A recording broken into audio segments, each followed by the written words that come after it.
नमस्कार दोस्तों, आज हमारे साथ कपिल पाराशर जी हैं जो व्योम ग्रुप के डायरेक्टर हैं। इनका पिछले 25 साल से एक्सपीरियंस है टेलीकॉम इंडस्ट्री के अंदर, ब्रॉडकास्टिंग और भारत के डिजिटलाइजेशन के अंदर, जहां इन्होंने लिवलीहुड मिशंस पे काम किया है। तो कपिल जी, आपका स्वागत है। और आज हम नमस्कार। अपने पॉडकास्ट की शुरुआत करेंगे। अपना पहला क्वेश्चन ये है कि अभी जो सिनेरियो चल रहा है, अमेरिका इंडिया के ऊपर सैंक्शंस लगा रहा है, इंडिया और पाकिस्तान के बीच में काफ़ी टेंशन चल रही है, और चाइना तो हमारा ओवरऑल कॉम्पिटिटर है ही। तो इस सिनेरियो में आप हमारे बिजनेस और जॉब के अंदर क्या समझते हैं, क्या फ्यूचर है और क्या कैसे चीज़ें आगे चलने वाली हैं? नमस्कार। सबसे पहले मैं आप सबको धन्यवाद देना चाहूँगा कि आपने मुझे व्योम के चैनल पे आमंत्रित किया। और जो चैनल की रीच थी, हमने देखा कि हमने खाली रूरल और अर्बन एरियाज़ के जो स्टूडेंट्स थे, डिग्री कॉलेजेस, आईआईटीज़ और इंजीनियरिंग कॉलेजेस, उनको हमने अभी टारगेट किया था। और अभी हमने ये पॉडकास्ट में इसलिए करना चाह रहा हूँ क्योंकि आने वाला जो समय है वो डिजिटलाइजेशन के हिसाब से, क्योंकि भारत डिजिटल हो गया, इसी की एक कसक है किसके अंदर, चाइना के अंदर। क्योंकि चाइना का मार्केट उसके हाथ से निकलता जा रहा है। अमेरिका से हमारी बीच में दोस्ती हुई, लेकिन बीच में पाकिस्तान और अमेरिका को भी लगा कि कुछ दिन में भारत नंबर 1 इकोनॉमी ना बन जाए आने वाले 15 से 20 साल में। इसलिए ये कॉन्फ्लिक्ट शुरू हुए। हम सब लोग सोचते हैं कि कॉन्फ्लिक्ट्स किसी और वजह से, सब बिजनेस और जो अपने यहाँ का लिवलीहुड है उसको कैसे एंकरेज करें, क्योंकि अमेरिका के अंदर बहुत प्रॉब्लम्स चल रही हैं आजकल लिवलीहुड को लेके। और साथ में सभी लोगों का ये मानना है कि जो इंडिया है उसको हम कैसे एग्रेसिव तरीके से आगे ले जा सकते हैं। तो उस इंडिया के एग्रेशन से सभी लोग परेशान हैं। तो मैं इस चीज़ को दो भागों में बांटूंगा। हम अभी, क्योंकि लाल किले की प्राचीर से या सब जगह से सब लोग अच्छा काम कर रहे हैं, लेकिन जब हम पॉलिसीज़ बनाते हैं, क्या हमारा इंडिया का यूथ उसको एक्सेप्ट करने के काबिल है? जब हम एक एक डिग्री कॉलेजेस और इवन दो स्कूल्स में हम जाते हैं, आईआईटीज़ को हम हटा देते हैं, बाकी जब जगह हम जाते हैं तो हमने देखा है पिछले 25 साल के अंदर, क्योंकि इंडिया में जब डिजिटलाइजेशन हुआ टेलीकॉम, और उसके बाद जो डिजिटलाइजेशन हुआ टीवी के अंदर, उसमें हमने अहम भूमिका निभाई। टीवी और रेडियो बोथ, एफएम्स आप सुन रहे हैं, केबल टीवी की जगह अब डिजिटल जो सेट टॉप बॉक्सेस आ गए हैं, उनके हम ऑडिटर रहे। We are the only 2 auditors in India जिन्होंने ऑडिट किया टीआरएआई के थ्रू।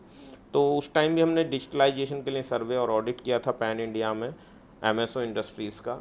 और अभी जब मैं पूरे पैन इंडिया का सर्वे कर रहा हूँ तो मुझे लग रहा है कि अभी हम तैयार नहीं हैं, क्योंकि जो स्किल सेट है हमारा, बचपन से एक स्किल सेट अलग डाला गया है। चाइना का स्किल सेट अलग है, इवन दो पाकिस्तान का अलग है। भी मेरी बहुत सारी कंपनीज से बात हुई जो पाकिस्तान के यंग यूथ से काम करा रहे हैं एआई सेक्टर में और बहुत सारे सेक्टर्स में एज ए फ्रीलांसर। तो मैंने उनसे बोला why not supporting the Indian youth.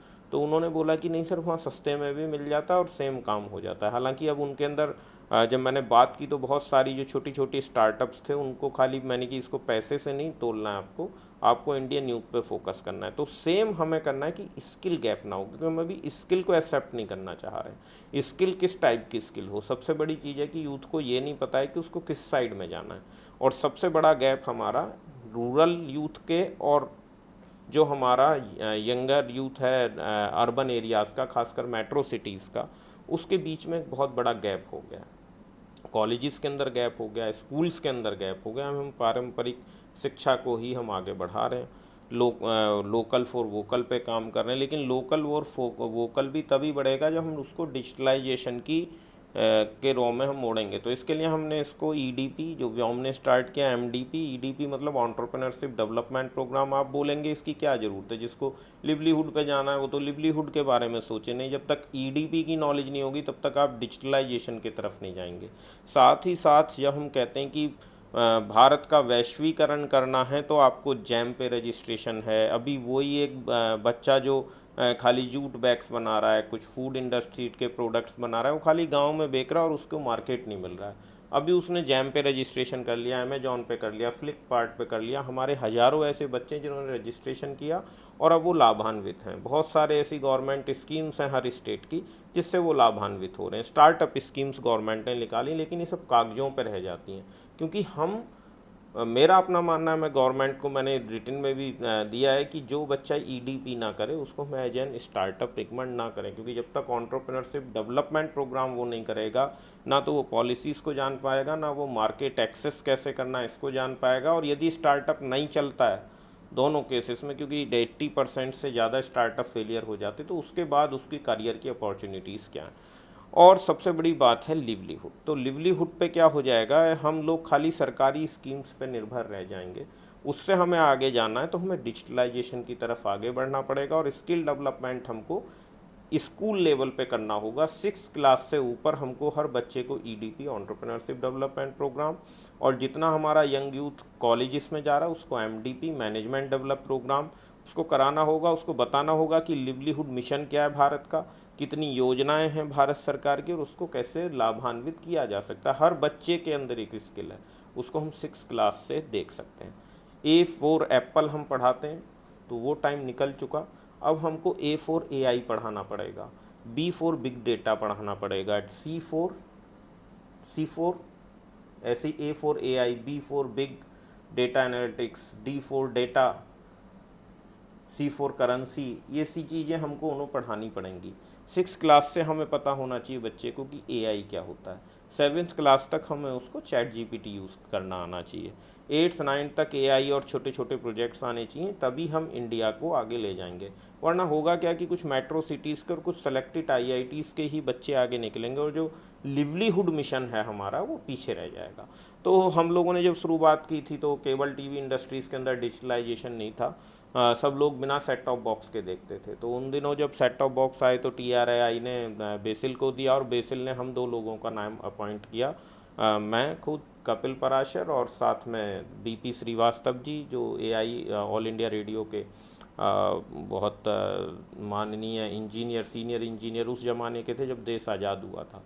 तो हम खाली 2 लोगों की टीम थी, और हमने रिपोर्ट मिनिस्ट्री को दी, मिनिस्ट्री ने लोकसभा में पेश की, और उसके बाद 25 से 30 लाख नई वैकेंसी सृजित हुई, क्योंकि 14 लाख तो हमारे केबल ऑपरेटर्स थे, 14 लैक्स। और हर बंदे को यदि डिजिटलाइजेशन करना था तो उसको सेट टॉप बॉक्स की ट्रेनिंग के लिए एक आदमी चाहिए, सेट टॉप बॉक्स इंस्टॉलेशन के लिए एक आदमी चाहिए। तो 3 आदमी एक केबल ऑपरेटर के यहाँ लगा, और 14 × 3 करें तो 42 लाख के करीब वैकेंसीज क्रिएट हो गई। तो मैं कहता हूँ गवर्नमेंट की पॉलिसीज़ जो हैं वो मेन रीज़न होता है हमारा किस टाइप की स्किल में हम आगे बढ़ें। सेम जब तक खाली ऑल इंडिया रेडियो था तो वैकेंसीज़ आप देख रहे थे, खाली गवर्नमेंट वैकेंसीज थी। आज की डेट में आप 92.7 सुनते हैं, रेडियो मिर्ची सुनते हैं 98.3, और बहुत सारे जब डिजिटलाइजेशन हुआ तो उसमें भी लाखों वैकेंसीज सामने आ गई। अब आता है क्या है कि AI से फिर इन इंडस्ट्रीज़ के अंदर अब कटिंग हुई है। अब कोई कहे कि हमको FM में जाना है, या हमको इस टाइप के केबल या डिजिटलाइजेशन की तरफ जाना है, तो वहाँ जॉब अब कम होंगी। क्यों होंगी कम? क्योंकि उसको एक टाइम हो गया, उसको 5 to 7 ईयर हो गया इस प्रोसेस को, और अब उसके अंदर AI इन्वॉल्व हो गया है। तो मेन चीज़ है कि अब नया सेक्टर क्या है जिसमें हम आगे जा सकते हैं। नया सेक्टर, सबसे बड़ा सेक्टर है एग्रीकल्चर, दूसरा सेक्टर है डिफेंस जो आने वाले टाइम में मुझे लगता है, तीसरा सेक्टर जो सबसे बड़ा सेक्टर है फाइनेंस, फोर्थ है एजुकेशन और हेल्थ। ये एक ऐसे सेक्टर्स हैं जो इंडिया में अभी करोड़ों वैकेंसीज़ को पनपा सकते हैं, लेकिन वो तब जब हम एक स्किल्ड मैन पावर निकालें। क्योंकि हम अपने को खाली एक गलत फहमी में रहते कि हमारी मैन पावर स्किल्ड है, लेकिन हम अभी सबसे ज़्यादा अनस्किल्ड मैन पावर को लेके आगे बढ़ रहे हैं। इसके लिए हमने जो मॉड्यूल बनाया व्योम ने, इसको गवर्नमेंट के साथ, हम स्किल मिनिस्ट्री के साथ, मिनिस्ट्री ऑफ इलेक्ट्रॉनिक्स के साथ, और मिनिस्ट्री ऑफ टेलीकॉम के साथ भी हम लोग कार्यरत हैं, हमारे MOU साइंड हैं। तो हम लोग करते क्या हैं कि हम लोग स्कूल्स को, कॉलेजेस को अडॉप्ट करते हैं। उनका हम सिलेबस हमने जो डिफ़ाइन किया है 5th to 7th, 7th to 9th, 9th to 12th, फिर डिप्लोमा, ITI। इसके बाद कुछ ऐसे कोर्सेज, शॉर्ट टर्म कोर्सेज हैं, यदि आप वो बच्चा गांव में उसको भी करने का नहीं करता है तो आप 1 और 2 मंथ के मल्टी स्किलिंग कोर्सेज कीजिए, चाहे वो उनके लिवलीहुड के हैं, इलेक्ट्रॉनिक्स के अंदर, टेलीकॉम के अंदर, हेल्थ के अंदर, एजुकेशन के अंदर, एग्रीकल्चर के अंदर। और दूसरा है जो उनके अंदर खुद की स्किल है, खुद की स्किल होती है बच्चों के अंदर, किसी को बच्चियां हैं, किसी को ब्यूटिशियन का काम है, किसी को अपना जूट बैग्स हैं, बैग मेकिंग का काम है, कहीं बैम्बू होता है तो बैम्बू का कुछ काम हो सकता है। अभी सरकारें बहुत इस चीज़ को प्रोत्साहित कर रही हैं, लेकिन वो फ़ोटो खींचने तक रह जाता है। काम होता है लेकिन बेसिकली फ़ोटो फ्रेमिंग पे चली जाती हैं चीज़ें, तो उनसे हमें बचना है। रियल लाइफ वही होगी, लेकिन ये मैंने फर्स्ट टाइम देखा है कि अभी भारत कुछ जाग उठा है। अब भारत सोचता है कि ये पॉलिसीज़ नीचे तक जानी चाहिए और उन पॉलिसीज़ को वो आगे बढ़ा रहे हैं।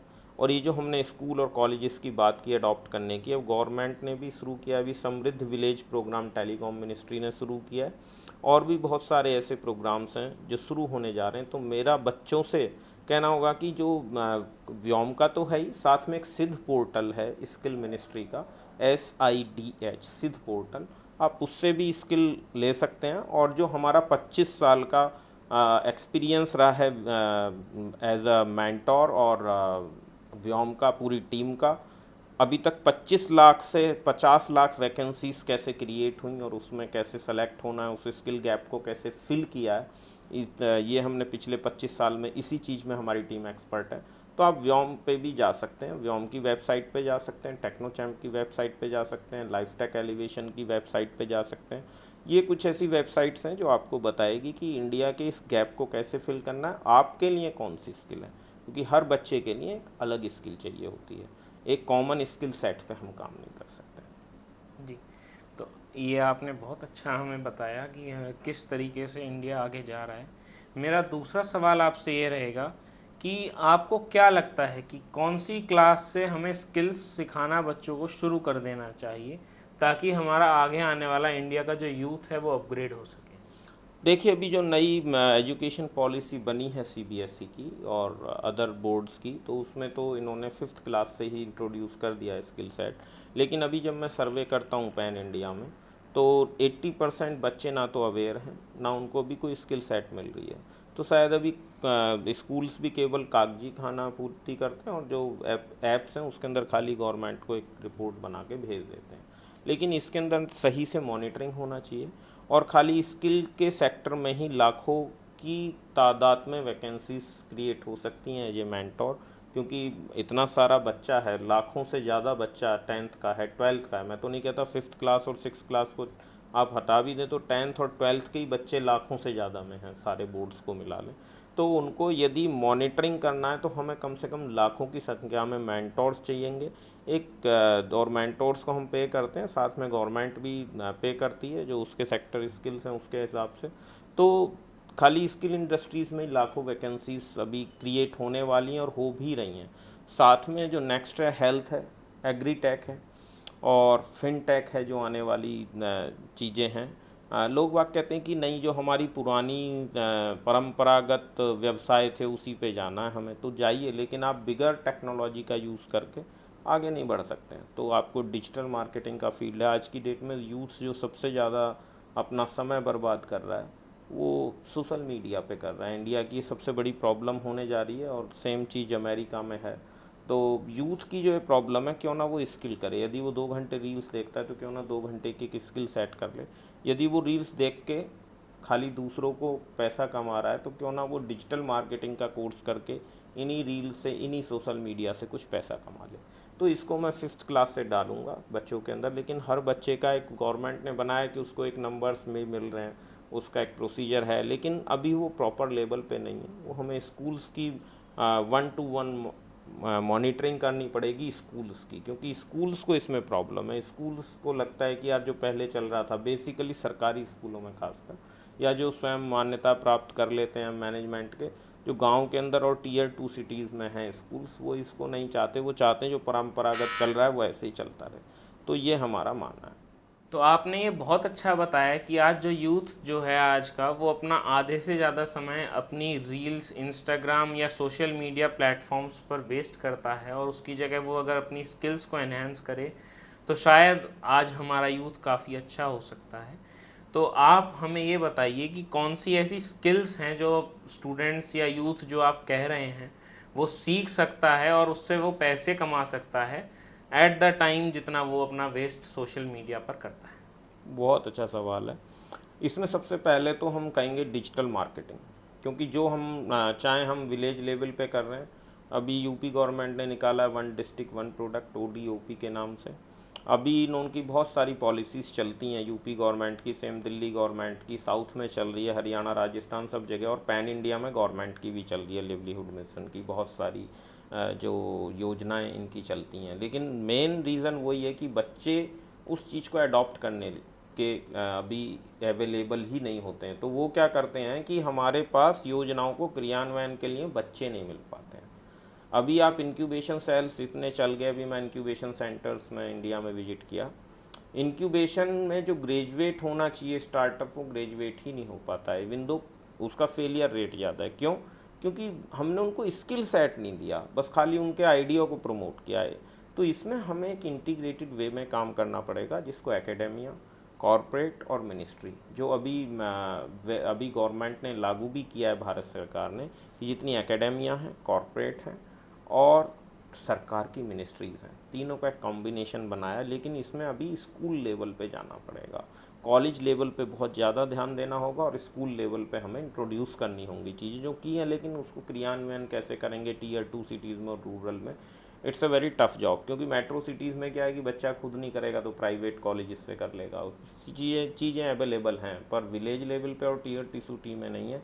और सबसे ज़्यादा पॉपुलेशन हमारी इन्हीं सिटीज़ में बिलोंग करती है। तो एक गैप बनता जा रहा है आपस में, इस गैप को कैसे फिल करा जाएगा? इस गैप को इसी तरीके से फिल करा जाएगा कि इसी तरीके के NGOs जैसे व्योम है, और भी बहुत सारे NGOs हैं, गवर्नमेंट है, और IITs आजकल काम कर रही हैं। इवन दो मैं कहूँगा कि जो प्राइवेट इंजीनियरिंग कॉलेजेस हैं, यूनिवर्सिटीज़ अभी इंडिया इतनी सारी लॉन्च कर रही है, तो उनको एक CSR वे में निकाले कि उनको कम से कम आसपास के 50 गाँव के बच्चों को, और जो ये बच्चों को ढूंढना नहीं है, स्कूल्स को अडॉप्ट करना है और उसको अपग्रेड करना है। और इसका व्योम तो हैकेथॉन चलाने जा रहा है कि जो यूनिवर्सिटी भी इस, या जो कॉलेज इस चीज़ को प्रमोट करेगा और जो आसपास के अपने स्कूल्स को अपग्रेड करेगा, जो हमने गाइडलाइंस बनाई है डिजिटलाइजेशन के लिए, प्रॉपर परंपरागत जो उनका व्यवसाय है और जो बाकी के व्यवसाय हैं, उनको उन्होंने कैसे डिजिटलाइज किया और कैसे बच्चे को फ़ायदा हुआ। तो है एक हैकेथॉन हम लॉन्च करने जा रहे हैं अक्टूबर में। तो उसमें यही होगा कि जितने यूनिवर्सिटीज़, जितना एकेडेमिया आसपास के विलेज के स्कूल्स को अडॉप्ट करेगा और उसको अपग्रेड करेगा, और उसमें बच्चों का फिर टेस्ट होगा, बच्चों की ग्रेडिंग्स आएंगी। जिन बच्चों की ग्रेडिंग्स ज़्यादा आएंगी हम उन पर ध्यान नहीं देंगे, उनको खाली आगे प्रोत्साहन के लिए जो अदर कोर्सेस अवेलेबल हैं उस पर वो खुद करते रहेंगे। लेकिन जो बच्चे आगे नहीं बढ़ पाएँ उनके लिए क्या बेस्ट होगा, उन पे हम मेजर फोकस करेंगे, और जो बच्चे सेलेक्ट होंगे उनको हम आगे अपग्रेड कर देंगे, क्योंकि उनके अंदर वो क्षमता है कि अपग्रेडेशन को अडॉप्ट कर सकते हैं। लेकिन जो बच्चे सेलेक्ट नहीं हुए, इसका मतलब हम, या तो हमारे अपग्रेडेशन के अंदर कुछ कमी थी, उनको सिलेबस में कुछ और कैसे उसको बिल्कुल लेमैन लैंग्वेज पे जाके उनको समझा सकते हैं, ये सारी चीज़ें शुरू होंगी। और दूसरा, गांव के स्तर पे हम लोग शुरू कर सकते हैं। तो सबसे बड़ी चीज़ है स्कूल्स और कॉलेजेस को अडॉप्ट करना, और उनके हैकेथॉन मैंने बताया गवर्नमेंट भी चला रही है, लेकिन सभी को आगे आना पड़ेगा। मतलब यदि आप सोचें कि इसको सरकार कर सकती है, देन इट्स इम्पॉसिबल।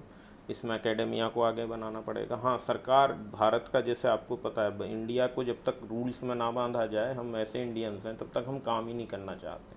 तो सेम चीज़ है कि यूनिवर्सिटीज़ को भी एक रूल हो कि उसको कम से कम अपने एरिया के 50, जो आसपास के बड़े कॉलेजेस हैं उसको अपने आसपास के 10 से 20 स्कूल्स, जो गांव के स्कूल्स हैं, कॉलेजेस हैं, उनको अडॉप्ट करना है। हर बच्चे की रिपोर्टिंग देनी है, कितना उसका स्किल में परसेंटेज आया, उसको परसेंटेज में भी हम कुछ बेनिफिट दें, चाहे वो CBSE बोर्ड है चाहे लोकल बोर्ड्स हैं। तो इससे स्किल अपने आप एनहेंस हो जाएगी, और हर बच्चे की स्किल एक मेजर हो। कितने मेंटोर्स चाहिए, मैंने आपको बताया लाखों में चाहिए। सेम चीज़ है कि जितनी योजनाएं हैं अपने आप क्रियान्वयन हो जाएगा। यदि आप एक EDP कोर्स डाल देते हैं, एंटरप्रेन्योरशिप डेवलपमेंट प्रोग्राम, तो उसमें सारी भारत सरकार की, केंद्र सरकार की, राज्य सरकार की सारी योजनाएं अवेलेबल होती हैं EDP में। और उसके साथ उनको डिजिटलाइजेशन, EDP विद डिजिटलाइजेशन, ये दो जो हम कोर्स चलाते हैं, इसकी बहुत ज़रूरत है। वी आर लुकिंग कि हमने मिनिस्ट्री को भी ये सजेस्ट किया है, और बाकी प्राइवेट लेवल पे और अपने लेवल पे हम लोग काम कर रहे हैं, यूनिवर्सिटीज़ के साथ काम कर रहे हैं, IITs के साथ हम लोग काम कर रहे हैं। हम मिनिस्ट्रीज़ में टेलीकॉम मिनिस्ट्री के साथ कर रहे हैं, स्किल मिनिस्ट्री के साथ कर रहे हैं, रूरल डेवलपमेंट के साथ कर रहे हैं। साथ में अभी अभी हमने निस्बट के साथ ज्वाइन किया है। बहुत सारी सेक्टर स्किल काउंसिल्स हैं जिसके साथ जो हमने अभी टाई अप किया है, IITs के साथ किया है कि अडॉप्ट करें और AI बेस्ड टेक्नोलॉजी को, और AR VR पे भी हम लोग करने जा रहे हैं कि कैसे इसको सस्ता किया जाए कि जिससे इसको गांव के लेवल पे पहुंचा दिया जाए। तो यही चीज़ें, entrepreneurship development programme with digitalisation. तो ये एक कोर्स है जो सभी को करना चाहिए। 7th क्लास और 8th क्लास से ये शुरू होना चाहिए कोर्स, और 12th तक ये मैंडेटरी हो। सेम चीज़ ग्रेजुएशन लेवल पे हो। स्टार्टअप को तब तक स्टार्टअप की रिकमेंडेशन ना मिले तब तक जो उसके डायरेक्टर्स हैं या प्रोप्राइटरशिप है, जब तक उसने EDP कोर्स ना किया हो, चाहे वो ऑनलाइन हो और ऑफलाइन, दोनों मोड में अवेलेबल है। और मैं जो संस्था है जैसे NSIC है, MSME है, और गवर्नमेंट की लिवलीहुड मिशन है उनका, रूरल और अर्बन बोथ, इसको भी हमने EDP में डाला है। तो उसकी सारी पॉलिसीज़ हम देते हैं। अभी हमें कंबाइंड होकर काम करना पड़ेगा, इंटीग्रेट वे में हमको स्किल देना होगा, अलग अलग स्किल नहीं चलेगी। अभी बहुत सारे काम चल रहे हैं। अभी आप देखेंगे जो सिनेरियो आपने पहले पूछा था, जब बहुत अमेरिका टैरिफ और इस पे आगे बात आएगी, तो हमको अपने यूथ को स्किल करना पड़ेगा। हमको compete करना होगा चाइना के साथ, एंड इट्स वेरी टफ। हमारे अंदर जज्बा है, हमारे बच्चे कर सकते हैं, लेकिन जो ये भटकाव है हमारे यहाँ का, जो जितना भी एक्सपेरिमेंट है, हम बड़े लेवल पे बहुत सोचते हैं, लेकिन यदि गांव के छोटी छोटी समस्याओं को दूर करा जाए, जो चाइना में करते हैं, वो एक हल, नया तरीके का हल बना देंगे जिससे खेत को आसानी से जोता जा सके। वो कैसे बीज मशीन, आराम से एक छोटी सी मशीन इन्वेंट कर देंगे, उसी पे गवर्नमेंट कर रही है, उनको सपोर्ट कर रही है। सेम चीज़ हमारे गांव में अवेलेबल है। मैं बच्चों के अंदर बहुत हुनर है, तो हर स्कूल के अंदर एक मल्टी स्किलिंग लैब हो। मल्टी स्किलिंग लैब को हमें प्रमोट करना है। साइंस लैब और ये लैब्स ज़रूरी हैं, तो ठीक है, उसी के साथ मल्टी स्किलिंग लैब हो। हर गांव के अंदर एक लैब ज़रूर होनी चाहिए। गांव के अंदर जहां जनसंख्या में, जैसे पहाड़ी एरिया और नॉर्थ ईस्ट है, तो हर गांव के अंदर नहीं बोलूँगा, हर 2000 आदमी पे एक मल्टी स्किलिंग लैब होना चाहिए। तभी हमने इसको प्रमोट किया, और अभी हमने 4-5 लैब्स को ओपन किया, और आने वाले टाइम पे हमारा है कि पायलट बहुत सक्सेसफुल रहा, सेल्फ सस्टेनेबल है, और इससे बच्चों के अंदर जो मल्टी स्किलिंग लैब खोल रहे हैं स्टार्टअप्स हमारे साथ, उनको इससे बहुत फ़ायदा हो रहा है। उनके लिए कम से कम 5 से 10 लोगों का रोजगार सृजन हो जा रहा है भाई। तो यदि ऐसी लाख के या 2 लाख के करीब मल्टी स्किलिंग लैब्स खुलें, तो इसी में लाखों से ज़्यादा का रोजगार सृजन तो खाली मल्टी स्किलिंग लैब से हो सकता है। तो ये बहुत सारे स्किल्स हैं जो हम कर सकते हैं। AI के शॉर्ट टर्म कोर्सेज़ हैं, 5G के शॉर्ट टर्म कोर्सेज़ हैं जो ऑनलाइन ऑफलाइन अब शुरू होने वाले हैं, और साथ में जो अभी हम शुरू करने जा रहे हैं डेटा, क्योंकि आने वाले टाइम में डेटा इज़ अ गोल्ड नहीं है मेरे हिसाब से। आने वाले टाइम में data is a gold mine for all. तो हम लोगों को यही बच्चों को सिखाना है। और दूसरा, जो डिजिटल प्लेटफॉर्म, सोशल मीडिया पे बच्चे टाइम वेस्ट कर रहे हैं, उस टाइम से वो कैसे पैसा कमा सकते हैं डिजिटल मार्केटिंग के थ्रू सोशल मीडिया में, वो हमें उनको ट्रेंड करना है। हर बच्चे को डिजिटल मार्केटिंग आनी चाहिए इंडिया के अंदर। Any other question? बहुत बहुत धन्यवाद, आपने आज हमें काफ़ी सारी इन्फॉर्मेशन दी, कैसे हम अपने आप को अपग्रेड कर सकते हैं, कैसे हमारा यूथ अपने आप को अपग्रेड कर सकता है और अपनी अर्निंग स्टार्ट कर सकता है, एक अर्ली एज में भी अपनी अर्निंग स्टार्ट कर सकता है जब वो अपना टाइम सोशल मीडिया पर बिता रहा है। तो बहुत बहुत धन्यवाद आपका, आप पॉडकास्ट में आए। Thank you. धन्यवाद, बहुत बहुत धन्यवाद। नमस्कार।